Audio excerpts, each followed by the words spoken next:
Kung siguro po how would you describe itong mga ginagawa ni VP Sara? Because she's not attending your hearing, pero pumunta siya nung nagpunta po si PRRD dito. Pumunta rin po siya ngayon dahil nandito si Attorney Lopez, but hindi po siya pumupunta sa hearing nyo. So if you were to describe yung ginagawa po ni VP Sara ngayon, ano pong matatawag nyo dito, sir? Lack of respect in the institution. Nakikita naman po natin no, na parang kung kailan lang niya gusto, kung ano lang ang gusto niya, yun lang ang gagawin niya. In fact, ngayon, sinabihan siya na, kagaya kanina, naririnig ko kay Sergeant at times, sinabihan siya to leave the office of Congressman Pulong, pero hindi pa rin niya sinunod. So, parang sa akin lang, no, na kasi tayo, official tayo eh. Dapat careful tayo sa ating mga aksyon.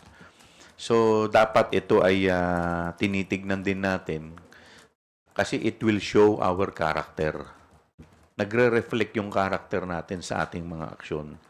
So, sa akin lang, hindi ko naman masasabi kasi si Vice President, nakita naman natin mataas ang pinag-aralan eh. Isa po siyang abogada. So sana, yung respeto sa mga tao, lalo na sa mga mas maliliit sa kanya, sana ibigay din po niya. With that, thank you. Well, to begin with, wala pa rin naman sinasabi si Attorney Lopez sa amin eh.